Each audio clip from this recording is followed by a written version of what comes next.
Hello, my name is Omar Abasad. It's 4:43 p.m., December 15, 2021. So while I do this blurb, I'm going to um, track my oxygen.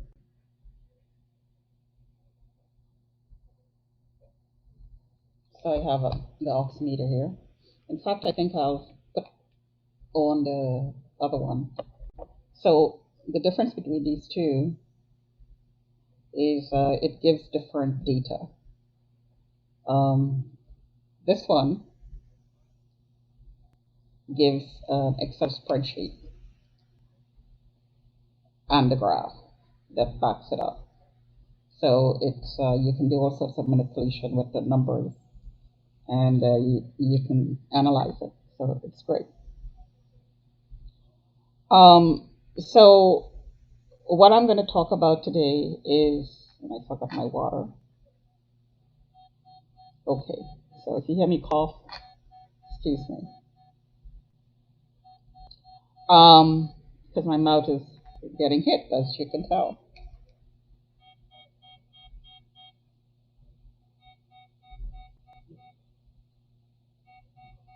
Okay, so I'm going to mute that.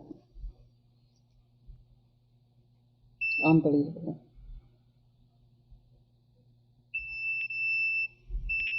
There we go. And right here is tagged at very high power. So I'm in pain. The liver. And I did some videos this morning that showed the liver. So I'm in pain, which is why the oxygen is dropping. Because what it's doing is flooding the heart with electricity and making the heart fail. So I'm going to, sorry, I'm digressing here, obviously, from what I was going to talk about. So let me take a 1-minute ECG, and I'll show you what it looks like.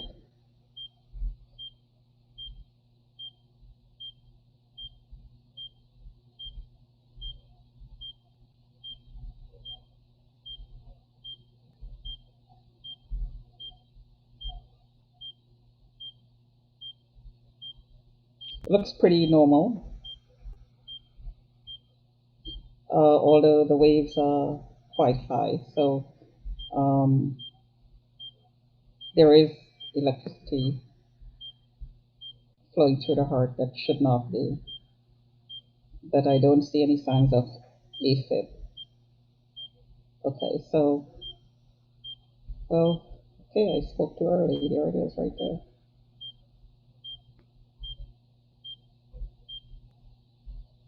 Okay. All right, so I'm just going to continue talking. I'm going to talk about being a target, and I'm going to talk about this one incident that is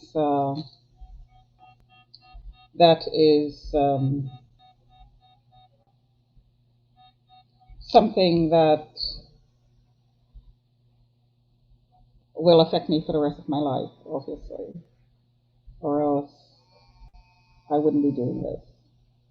It affected me. It happened in 2016, and I still have a really hard time even talking about it.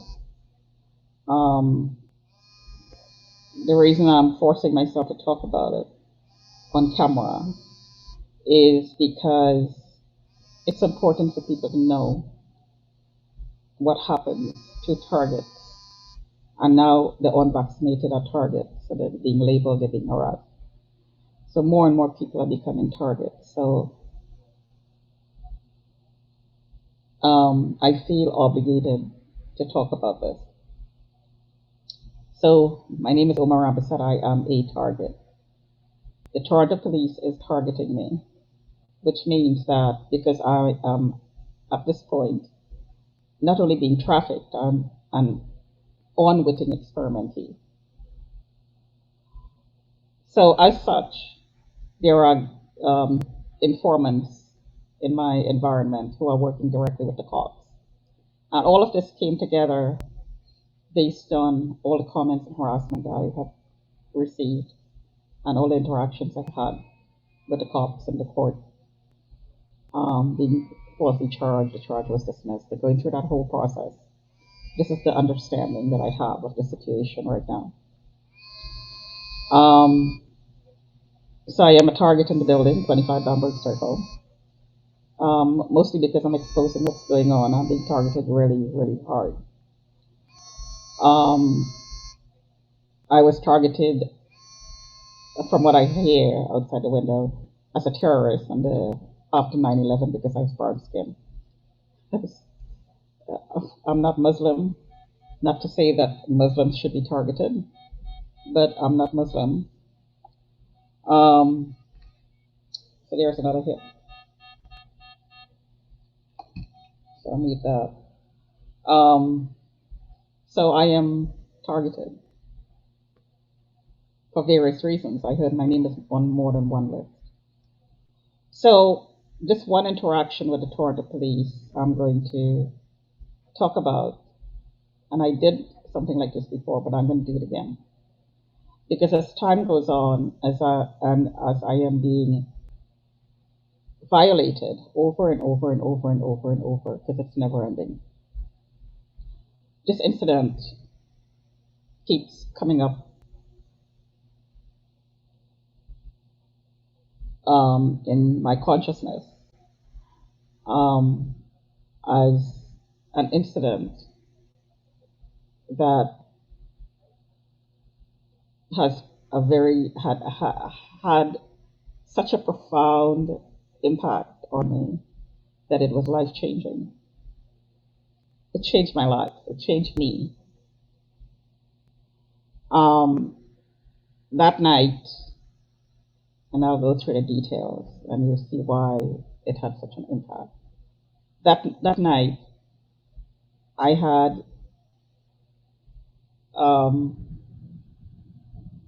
a really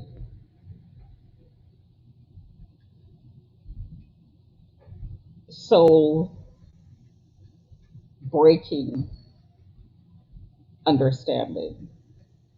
And this is the things that happen that makes you split, personality split, because it has such a huge emotional impact on you. Of course, I didn't split. It had such an impact, an emotional impact on me, that it was life changing. It changed my psyche. It changed the way I look at people. It changed the way I feel about people. There's another hit. And it changed the way I perceive the world and my future, and the way um, I see myself as a woman in society, in the Canadian society, in a society that boasts of high human rights for women, especially. I came to terms with the fact that it was all whitewash. So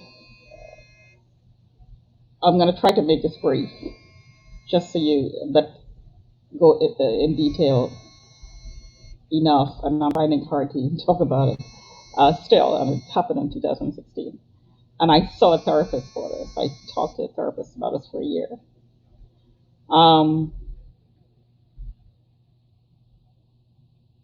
So let me just go through what happened.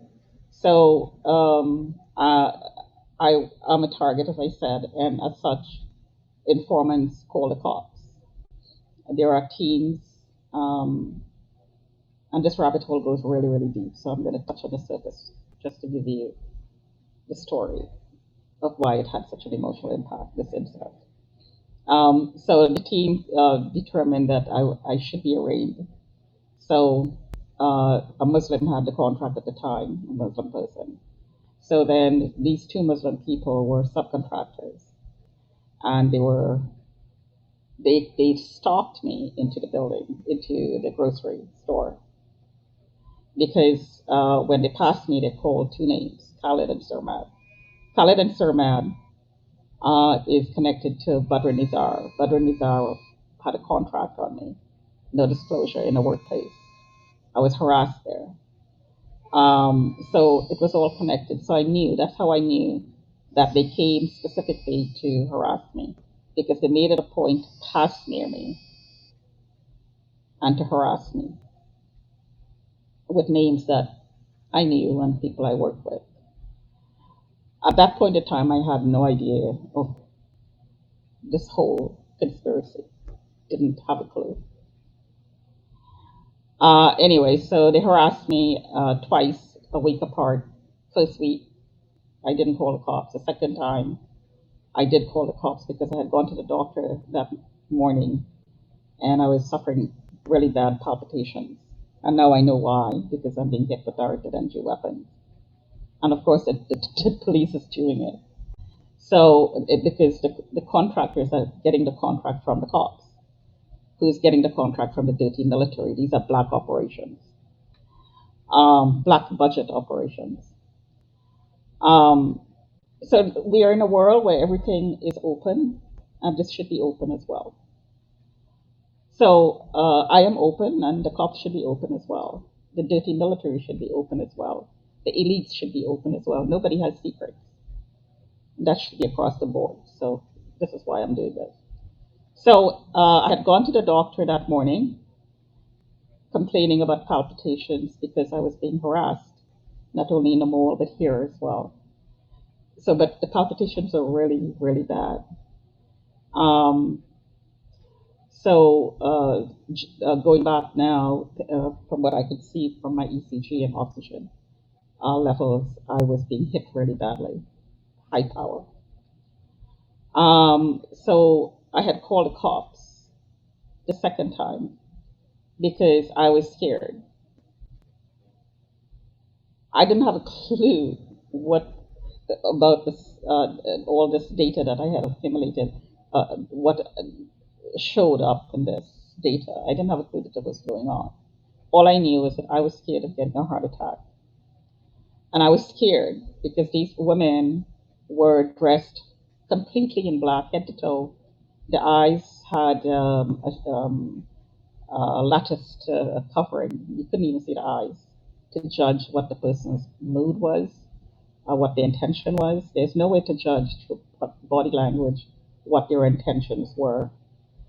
I couldn't even determine, I didn't know it was the same two women from the previous occasion.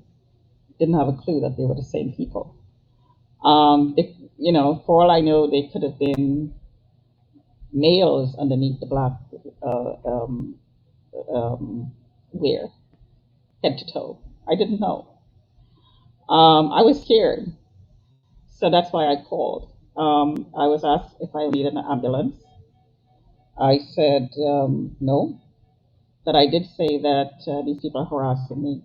I'd like a cop to come and look into the situation. So, not going to the details of exactly what happened. This is what led up to this incident, this life-changing incident. So I came home after the cops showed up about 45 minutes later. They left. I had no way of IDing them. Couldn't see their face. I stayed in the store and I waited for the cruiser to show up. Showed up about 45 minutes after. I went out and I talked to the cops. They did not take notes. Most likely had camera in there, but I'm not sure whether it was on or not. There was nothing in the disclosure that came from them that goes to the lawyer when they ended up falsely charging me. There was no notes. When I talked to them, they did not take notes. So I came home and I was having dinner. So that was a long day. I was up really early.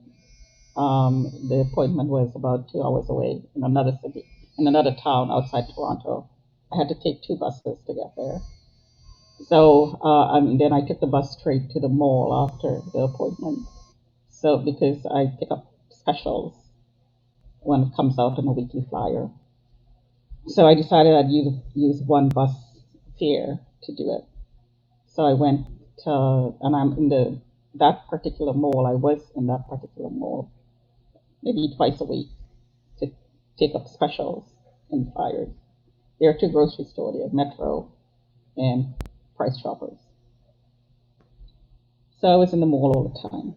And there's the library there. There's the bank, my bank, Royal Bank. There is the food court. There's McDonald's.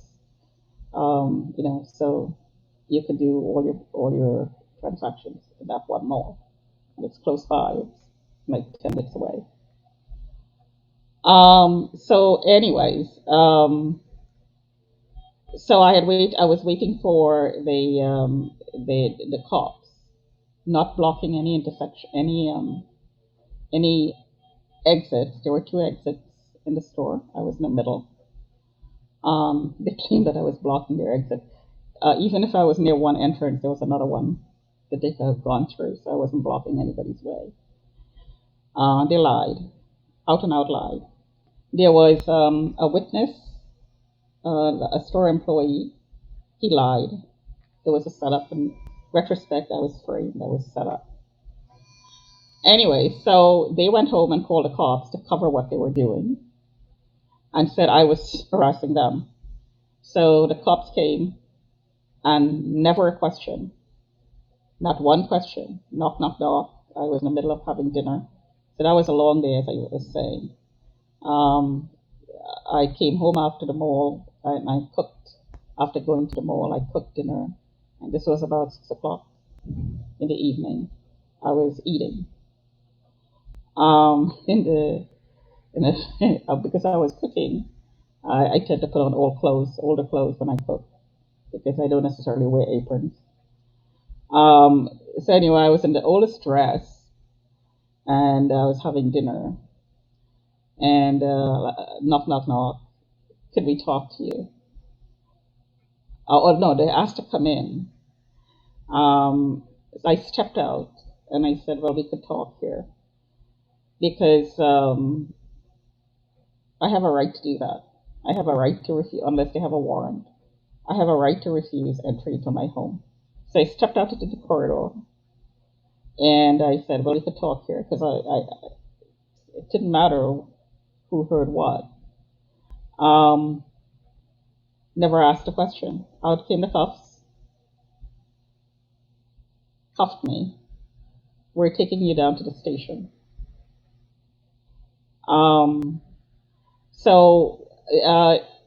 There's another hit. So at the station, so this was 6 o'clock. By the time we got to the station, they read me my rights. Well, first of all, they didn't tell me I was going to get charged. We're taking you to the station. In the cruiser, when they put me in cuffed in the cruiser, the male, there were male and female. There was a male and female cop. The male started arguing with me, and he incited anger, basically, and he wanted to see what I was going to say. Keep in mind, I was getting palpitations all along.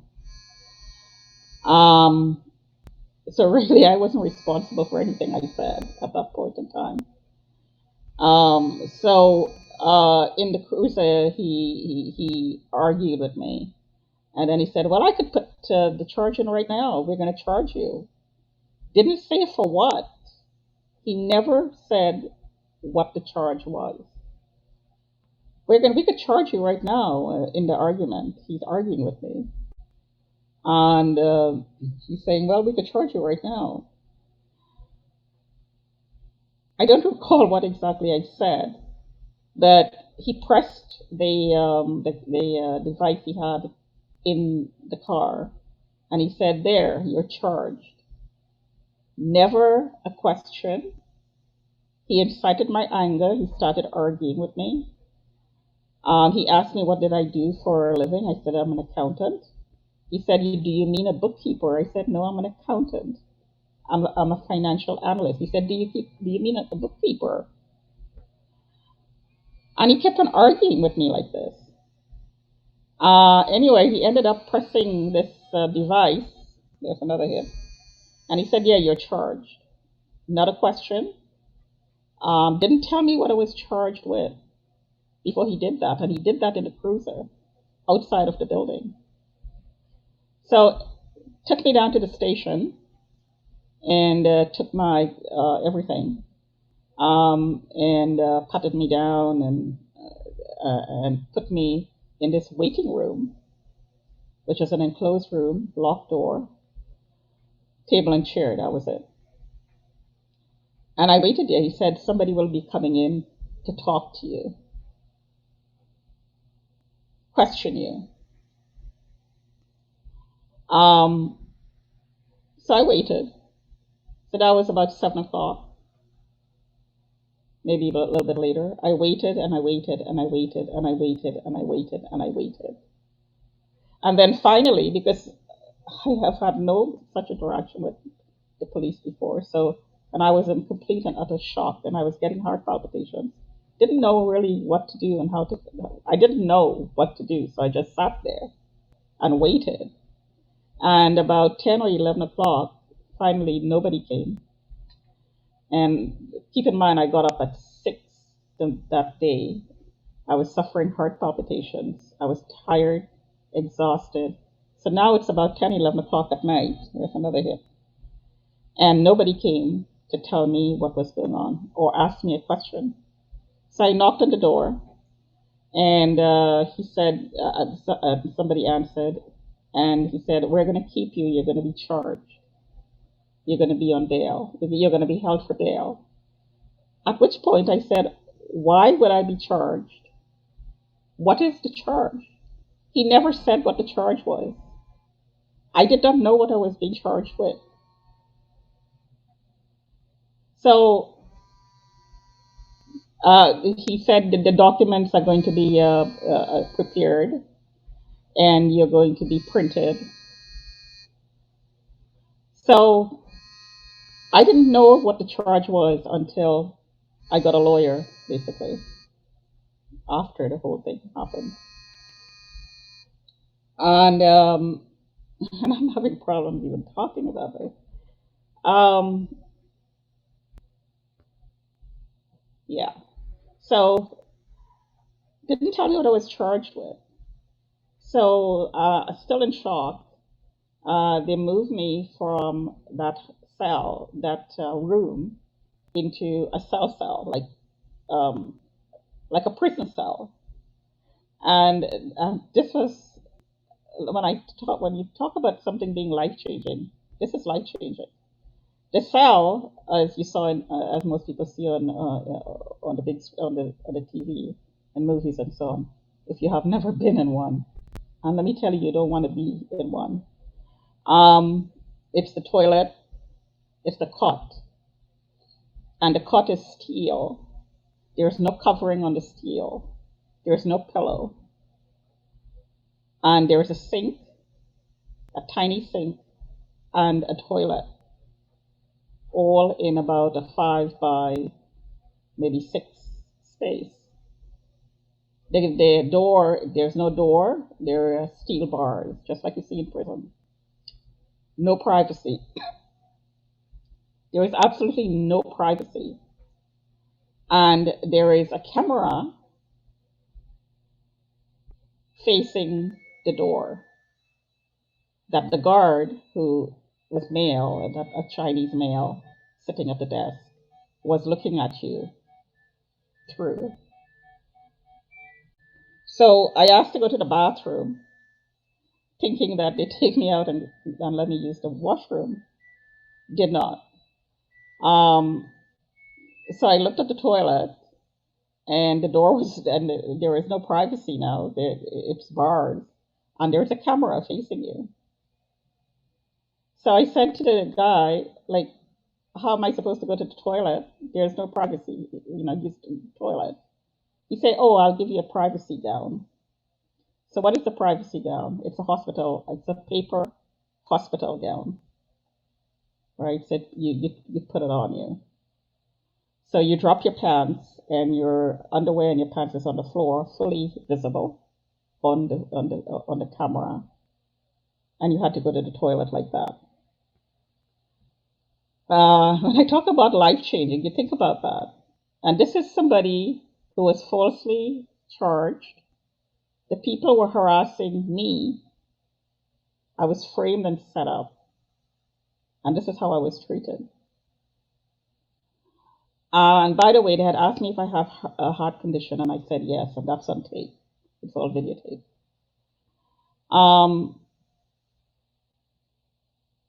So I was in there for maybe an hour.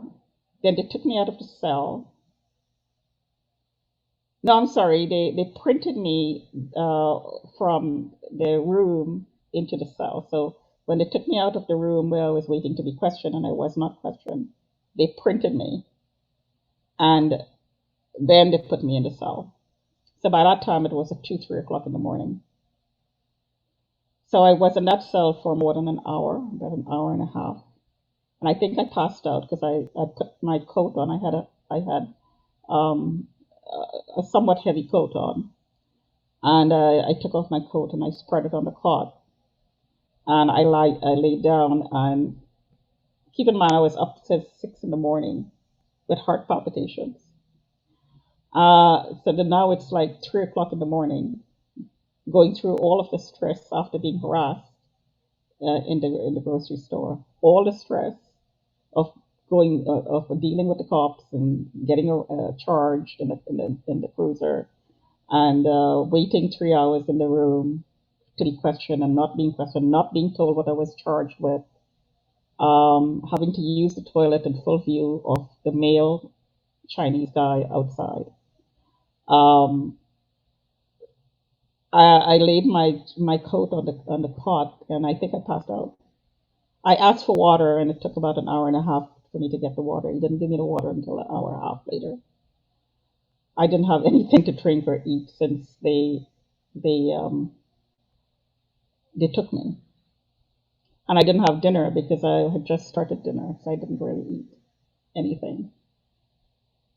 So I was there until like 3, and then they told me that they're going to move me. They're going to hold me for bail, and then they're going to move me to a woman's holding cell because the police station did not have a woman's section. So then around 3 o'clock, about they called a wagon. So the wagon is a very tiny one. Maybe a lot of people would know what I'm talking about. It's a very small one, no windows, and this should not ever be used for anybody. Anybody. I'm semi-claustrophobic as well, and I was asthmatic as well because I was getting palpitations. And the palpitations, now that I could see why I'm getting asthma, well, that's exactly what was happening back then. So, fully enclosed, a steel cage, basically. Um, about inside was about 2 by 2. The seating was steel, all steel, and it's and it was three sets of seats facing the exit. So there are 4 sides. So 3 sides were seats. The fourth side was the door out. Wasn't a full door. You have to bend down to get in. So you can't stand up in there. You had to be seated or crouch down. The lighting was very, very, very dim. So it was dark, basically. You could hardly see anything. So now I have a somewhat heavy coat on. It's March, middle of March. So it's not very cold, but it's not warm either. So these things are going like crazy. So put me in, turned on the heat. The heat was on high. The air was blowing in my face, so I tried sliding around so the air would not blow. Was not possible because it was such a small space that the air would hit you no matter where you were. So 2 minutes into it, when they locked the door, I realized I was in a lot of trouble. At that point, I realized that I was in trouble.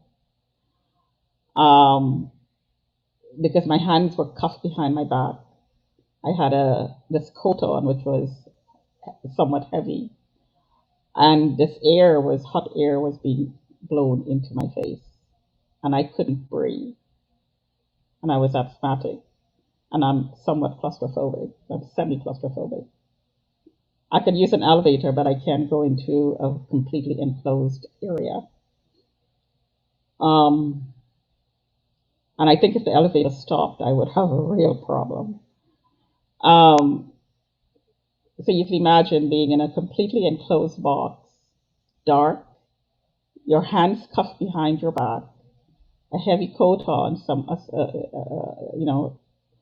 heavy for the weather, and hot air blowing in your face, and you're being asthmatic and getting heart palpitations. At that point, I realized that it's very possible that I was going to die.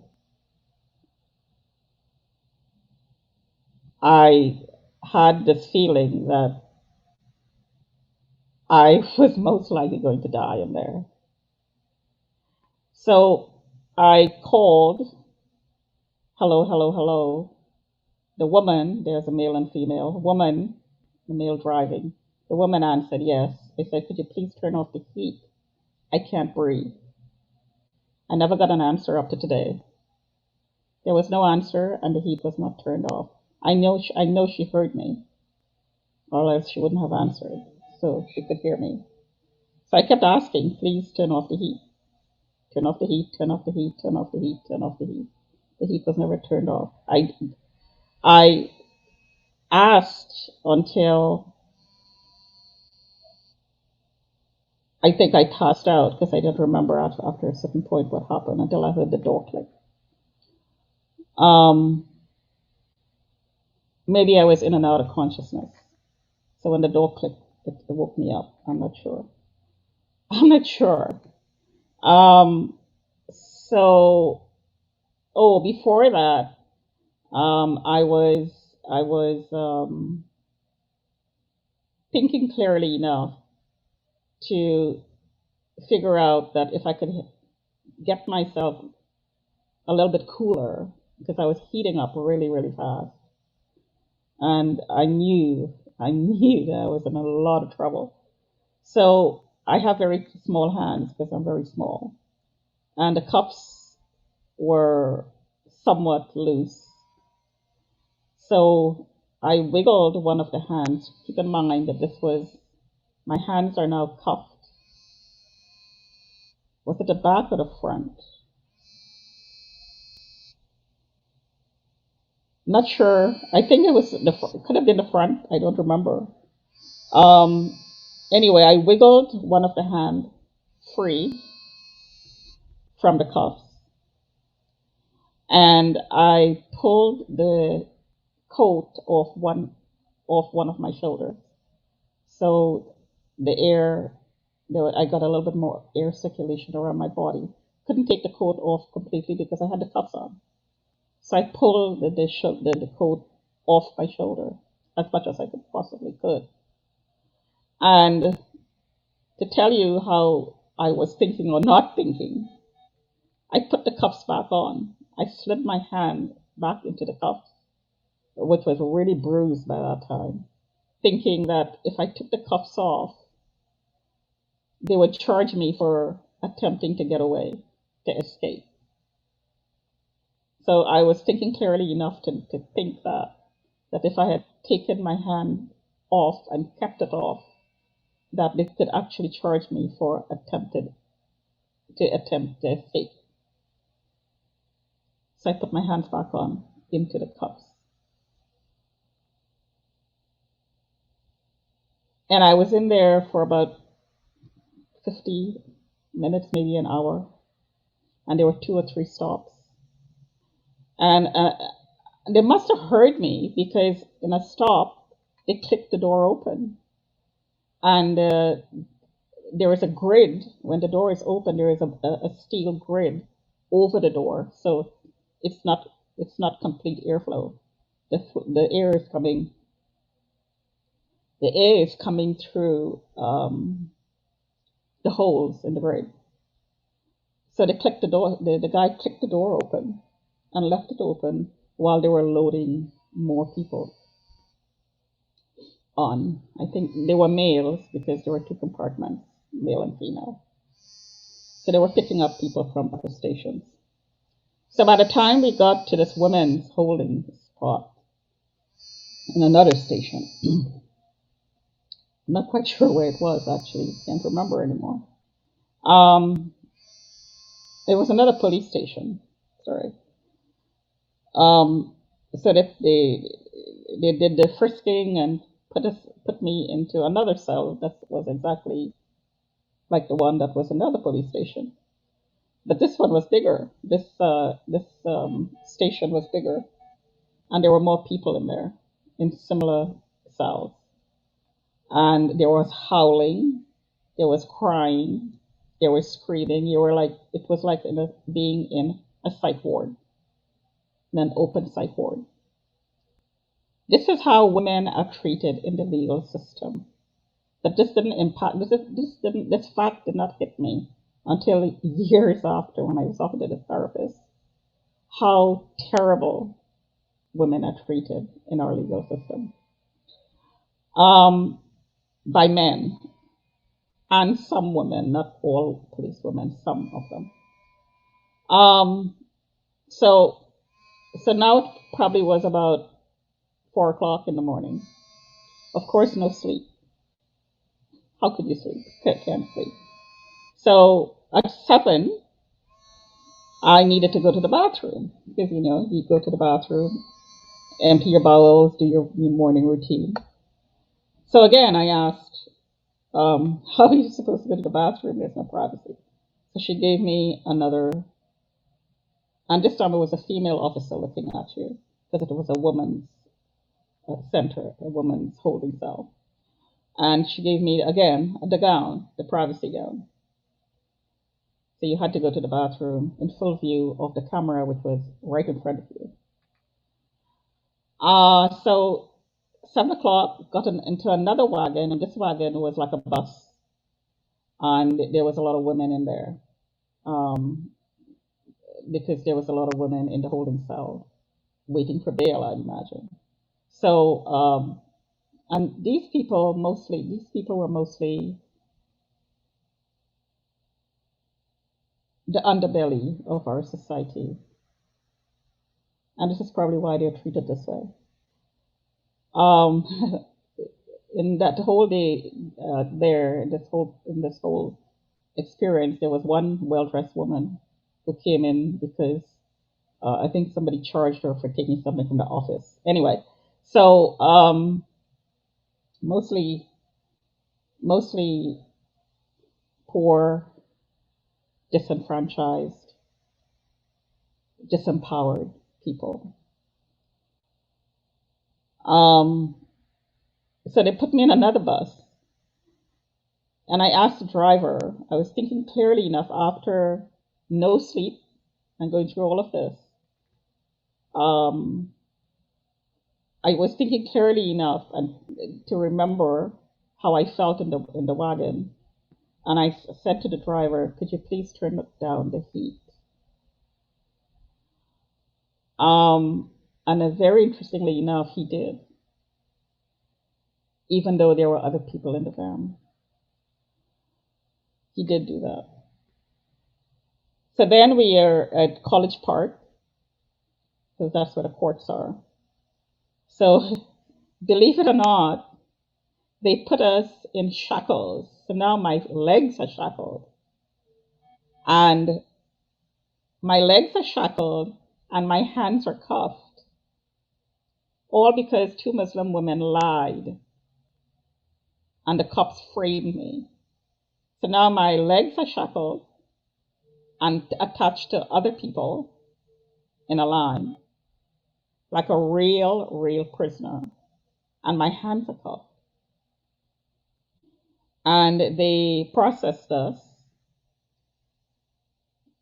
and they did body search, not body cavity search, just make sure we didn't have anything on us, right down head to toe. Um, and then we went into another cell. And it's the nastiest. It's like being in the underbelly of a city. It's the nastiest conditions you could think of. In this cell, it was fairly big, 12 by 12 maybe. Wasn't overcrowded. That cell was not overcrowded. There were two people, me and, well, no, the three people. A girl who was a drug addict, a woman who came in under the Mental Health Act, and myself. So you're in danger because these people are unpredictable. Um, and there is a toilet, one toilet. They, it's up against the wall, and the the side that's facing the door is up to your waist, and in the front there is nothing. So the cubicle is wall, back of the wall, back of the toilet, and a half of a wall, and in front is completely open. So anybody in the cell could see you. You're completely exposed. There's not even a cover. There's no screen. There's no curtain. There is no privacy gowns. No nothing. You're expected to go to the toilet in full view of everyone. And not only that, there are no doors. It's open. There are bars. So we were there, in there for maybe an hour plus. Somebody from the Salvation Army came, and I think a lawyer came, the one that's given by the government lawyer. Um,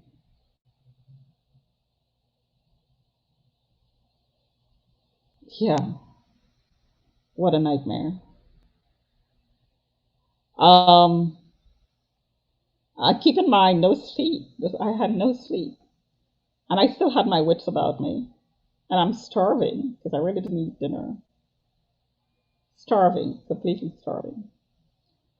Um, and I waited and I waited, gave my family information and all that to get in touch with the Salvation Army guy. Got in touch with my sister, um, and I waited. Then um, they brought us up to another room to wait for, which is closer to the court on the level above. And in that room, which was about 12 by 10, 12, not even, maybe 12 by 10, not a very big room.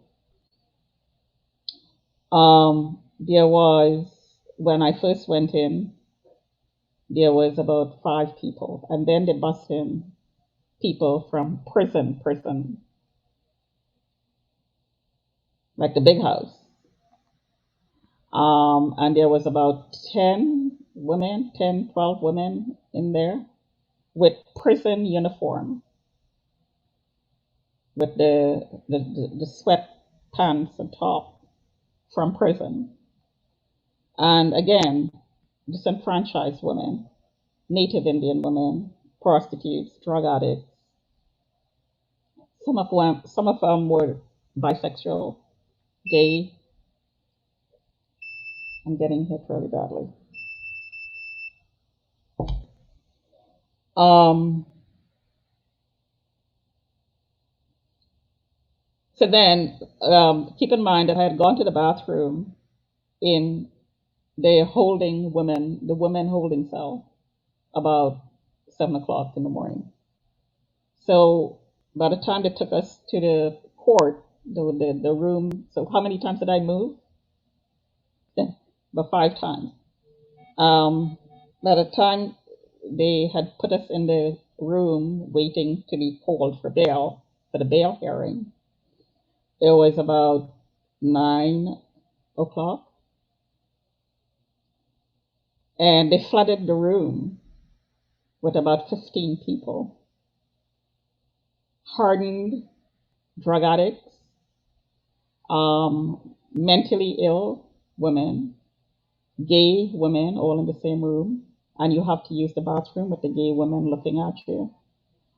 And same setup, this one toilet completely open. And people were using the toilet, the women were using the toilet, and the other women were just standing there looking at them with their underwear down, sitting on the toilet, wiping themselves. There were women there who that was menstruating, and they were changing their protection in full view of everybody. Women who, and you didn't have toilet paper. You had to ask for toilet paper if you needed toilet paper. You had to knock on the door. The policeman would come, a woman would come and give you toilet paper and hand it to you through the opening. And you're supposed to use that with what, 20, 15? I can't remember exactly. I didn't count. It felt like between 12 to 15 people in the room, which was overcrowded because there was one bench and the rest of it was open and the toilet. And the women were lying down on the ground, dirty, nasty, marked up with graffiti, um, and who knows what else, lying on the floor. The women from the prison that they had bused in for bail hearings. One was pregnant, and I think she was a drug addict or a prostitute. I'm not quite sure. Lying on the floor, like lying on the cold floor, pregnant, lying on the cold floor. So you had in this room people changing their menstrual protection in front of you, doing number twos in front of you, urinating in front of you, um, begging for food in front of you. This woman who was hungry, she said, let's get to the food. The food was Kool-Aid, or it tasted like Kool-Aid, watered down grape juice, like it really was water, colored water, and a little bit of sugar colored water, and ham and cheese. And it was dry, like day old bread with no butter, just cheese or one slice of ham or whatever was there. That was it. That was breakfast. And you had a choice of getting one or two. So I didn't ask if they gave me two, so I just took whatever they gave me. And then the pregnant woman came up and asked, could I have, and I didn't eat it because I didn't want to go to the washroom. I had maybe a bite or two, even though I was starving to death. I just did, I think I had like two bites and I left it. So the woman came up to me and said, could I have leftover eating for two? Of course, I gave it to her. So I drank, I didn't even want to drink because I couldn't go to the toilet. So I didn't go to the washroom from about 6 o'clock in the morning to when this whole thing ended at 4 o'clock, when I got the cuffs taken out of my hands and my sister picked me up on the other end. Then I went to the washroom in the office tower that the court was located in. So I didn't eat and I didn't drink that whole day. Keep in mind, I had gotten up at 6 the day before. I didn't have any sleep. And in that cell, the people were doing all of this as I just described and having nervous breakdowns. One woman, she was waiting for it to be called for bail, and she had a complete breakdown about not getting on bail. She was scared that they wouldn't give her bail, that she'd have to go out to prison. And she had a complete nervous breakdown. She started screaming and crying and just carrying on. And keep in mind, there are people lying on the floor, just like you'd see on a back street. The women were lying on the floor, sleeping, talking, One woman had a sanitary pad over her face, over her eyes. Um, and I'm sitting there thinking, I am not going to get through this. I wasn't sure. Nobody came to me, and I didn't know that anybody would be waiting for me. I didn't know that I was going to be on bail. I didn't. The lawyer didn't get back. The lawyer who was supposed to be presenting my case didn't get back to me. The Salvation Army guy didn't get back to me. I didn't know what happened on the other side. I didn't know if there was going to be somebody waiting for me to take me on bail. Didn't know. I didn't know. I really thought at that point that I was going to go to prison. Again, I thought I'm going to die because I knew I would not. If they had taken me to prison, I would have died. That I was sure of. I would have gotten a heart attack and I would have died because my foot was swollen at that point. Both feet were swollen because they were being hit too. And also because knowing now what I see here, my heart wasn't pumping properly. So I was standing most of the time. There was no room to sit. The bench was taken. The floors was taken because it was overcrowded. And plus I was trying to get a little bit of space between myself and the people in the room. I was trying to get as far away as possible from anybody else in the room. That which was impossible. So, and I didn't want to, I couldn't lie down. There was no place to lie down until people were called for bail and the room was emptying out. And this was after 12 o'clock. About 3 o'clock, the room thinned out. And at that point, I started getting dizzy and I couldn't stand up. And what was going on here now, I could see was my oxygen was dropping at that point. Plus, my sugar level was low because I didn't eat. And I was dehydrated, terribly dehydrated because I didn't drink either. And everything, especially the WAGON experience. I lie down on the bench because now it's thinned out and there were things. There were about 2 or 3 people in the cell. So I lay down on the bench, steel bench, and again I think I passed out. I don't remember. Um, there was a little bit of time there that I don't remember. I don't know if I fell asleep. I don't know if I passed out. I don't know what happened. Then I woke up. They called my name around 4 o'clock. No, I woke up and I got out of the bench and I started going to the door because I really thought I was going to pass out. I thought I was going to faint. Maybe I did faint. I don't know.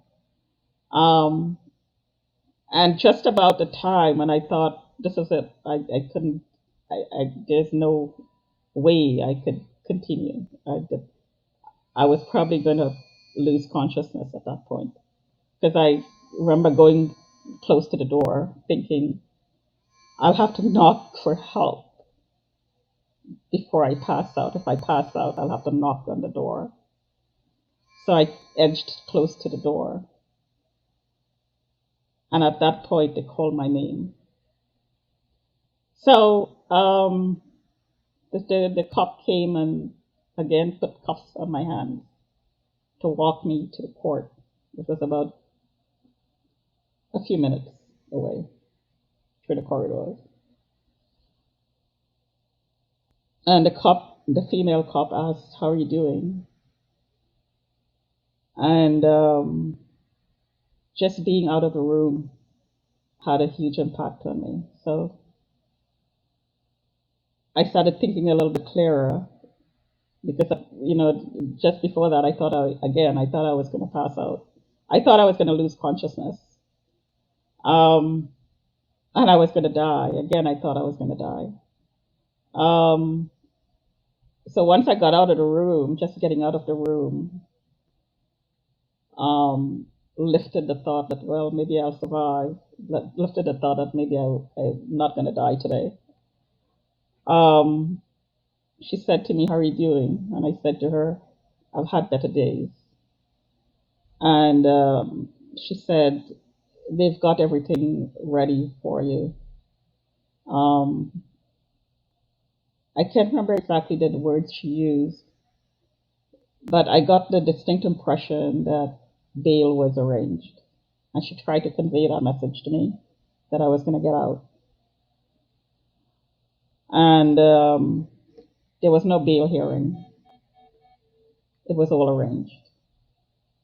There was no bail hearing. So I went through the court process, which was very fast. I still didn't know that anybody was waiting for me because I wasn't sure that my family knew where I was. So I walked into the court, and my sister was there with her husband. They were waiting there since early in the morning. My sister looked like she had a heart attack. Maybe she did. I don't know. But I'd never forget the look on her face when I walked in cuffs. Okay, and she took me home, and both my feet were swollen and all that. But I'm not going to get into that. But let's concentrate on that experience, especially the part in the wagon.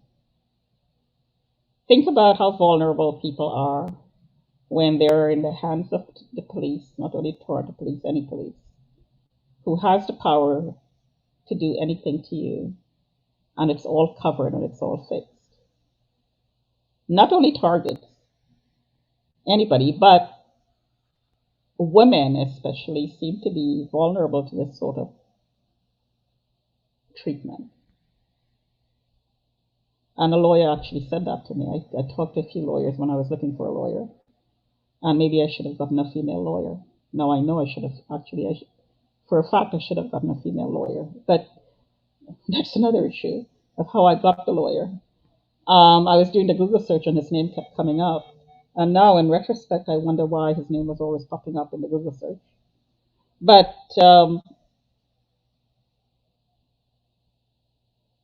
what was mind blowing to me and life changing in the way I view the country, in the way I view the police, the way I view the government, the way I view the system in which I'm in,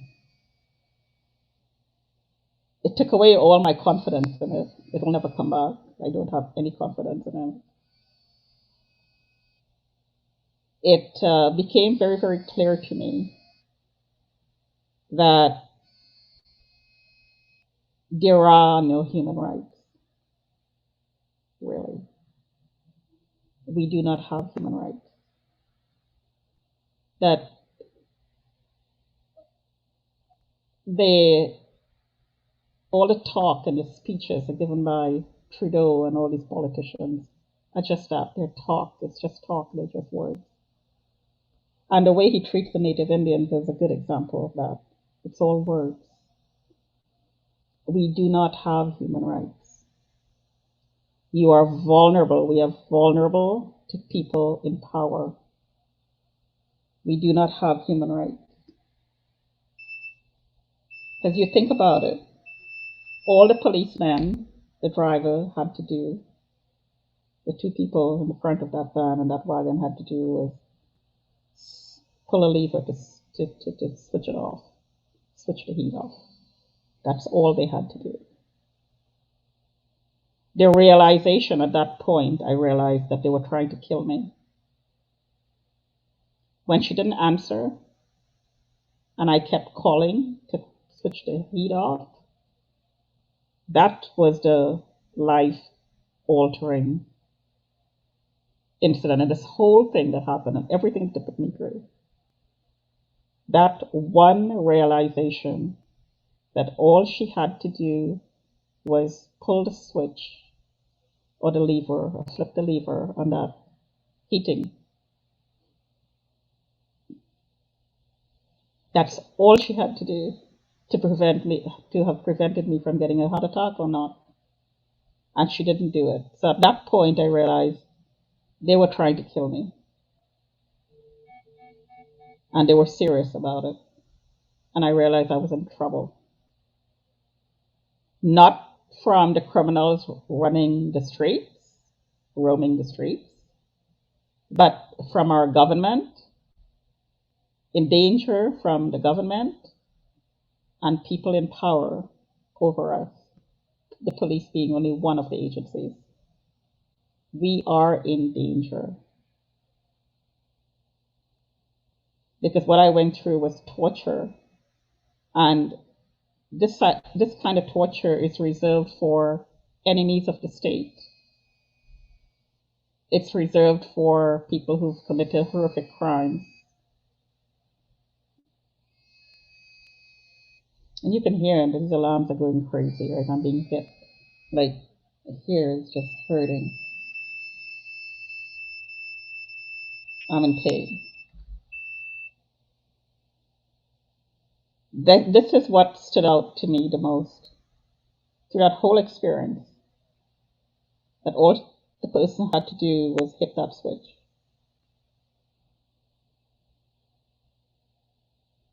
It brought home to me the capacity of human beings to be completely and utterly cruel to somebody they didn't know. If you have a relationship, if you're in a family and there is arguments back and forth and there's a history and you're holding grudges and somebody did something to make to as an act of revenge and to get back to you, that's a crime of passion. I could understand that and probably would forgive it. But these two people in the van didn't know me personally. I never interacted with them before. Complete stranger. And all they had to do was hit the switch and didn't. That's cruel. That's complete and utter cruelty. And this is what sunk into me. Because every instant in my life before, when I was in dire need for help and I asked somebody for help, I was helped. When I really needed help, I'm not talking about trivial things that was refused. I'm talking about in life-threatening situations in which I was in danger. I've had complete strangers come up and help me. When I really, really needed something and I asked somebody who could see that I was in trouble and I needed help, I was always helped. They always helped me. Not one incident stands out in my mind where I was not helped. It didn't hurt me to the point where I would remember, because if it did, then I obviously it would be in my mind, as this incident is. First of all, they were policemen. They're sworn to serve and protect. Serve and protect. Powerful words, right? They're there to serve and protect.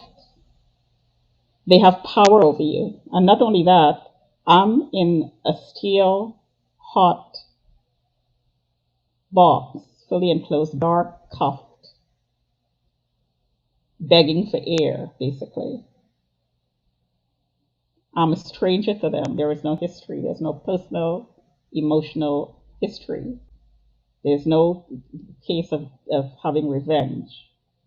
So what would motivate them to do that? Well, there has to be a file about me to change somebody's mind. Or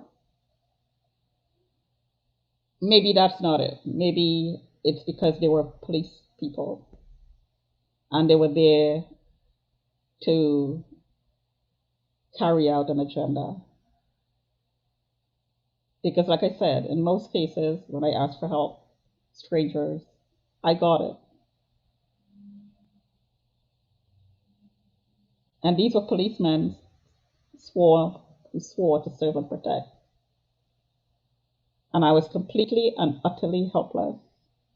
And it was very clear to them that I was in a dangerous situation. They knew I had a heart condition. They asked me, I said yes. Whether the drivers knew is another question. But the fact is, a policeman asked me the question and I said yes. And all they had to do was pull the switch, push the button. You're in Canada, people, and you don't realize these things until you experience it. You don't realize the depth of racism, the depth of misogyny, the depth of hatred that can be generated against you by a file that someone has about you until you meet it up front and it hits you and you go through it. And this is what I experience in public. And even with all the negative things that's out there about me up to today, when I'm in a situation where I really need help, up to today, public people who don't have power over me helps. But here we have two police officers who have power over me not pulling a switch to take off the heat that would have made the difference between a heart attack and not. So these two people were trying to kill me, to torture and to kill. That was complete torture. I can't think of another situation to be put in that would torture me more. It was psychological torture because I'm semi-claustrophobic. I couldn't breathe. It's like drowning. It's like being in the water drowning and asking for help. A passerby, and he didn't hold out his hand to help you when he could, when it was the easiest, most doable act that he could do without putting himself in danger, and they didn't do it. And up to now, up to today, still, if I need help, people still help. If I ask for help, I still get it.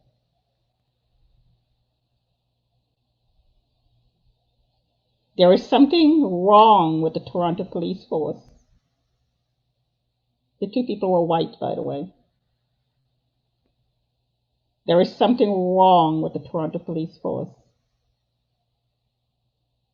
Their profiling needs to stop. Their racism needs to stop. The misogyny needs to stop. And this is what, what's her name? Anand, forgot her first name, Miss Anand, is trying to deal with in the military right now. It needs to stop.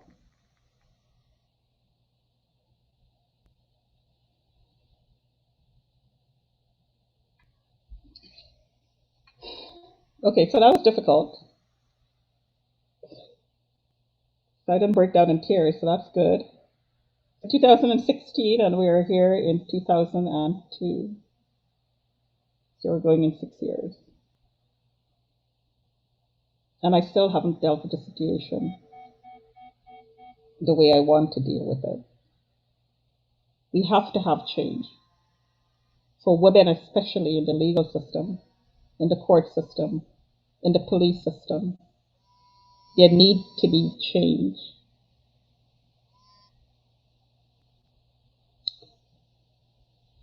And yet we have the police is constantly being called on me at 25 Bamberg Circle in Toronto. The worker who works at management, they're always after me, always calling. So you can imagine every time he says outside the window, effing whore, mental retard, knock, knock, knock, the cops are coming. Knock, knock, knock, meaning the cops are coming to knock on the door and take me away, just like they did in this instant that I just talked about. So he's constantly triggering me to this incident, knowingly. He knows this. He's doing it deliberately. And not only that, he's encouraging others to do it as well. And this has been going on for years. Years.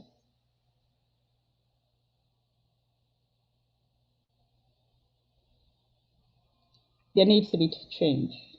What he's doing is a misogynistic crime outside. It's sexual harassment. It's psychological torture. And if I was a man, he wouldn't be doing it. It's only happening because I'm a woman. And I'm being hit so badly. Look at this.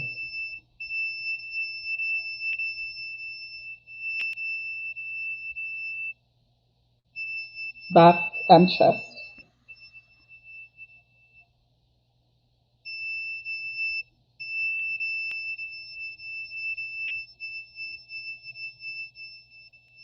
Okay, so I'm going to download the data and I'll post it.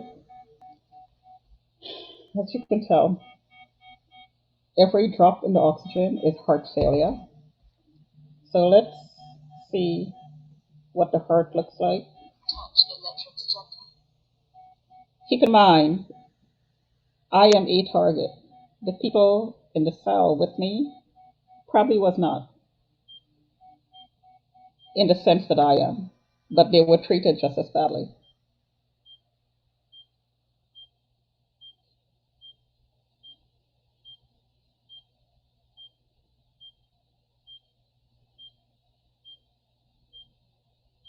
Okay, so there's electricity, quite a bit of electricity, a lot of squiggles and wiggles.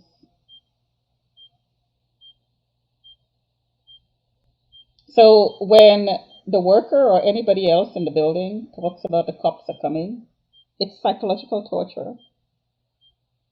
And they are doing it deliberately because I'm a target and they have a file about me that documents everything about me. They know everything about me because they're doing it. What I just experienced is part of their plan. They conspired to get this done.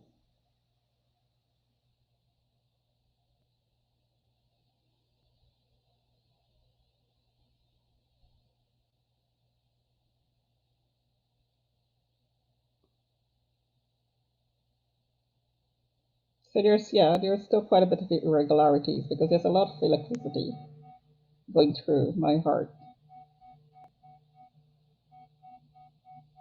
Here, that's what it looks like.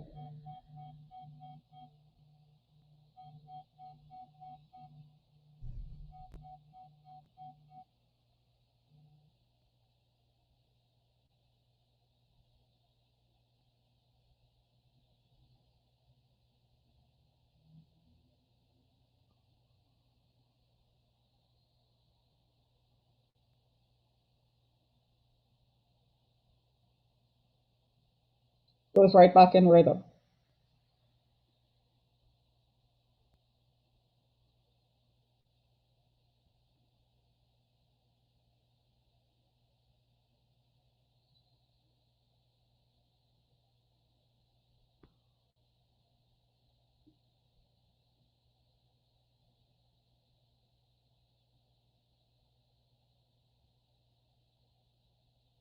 Goes right back in rhythm. After the electricity passes through, every time I'm pulsed, it's the electricity going through the heart. Once the electricity goes through the heart, it goes back in rhythm. My feet is on grounding right now. I have grounding. I sleep on grounding. I have grounding on top of me when I sleep. When I sit here, I'm grounded. So the electricity passes through. It's like being hit with a lightning bolt and it flows through your body. So I'll end this here.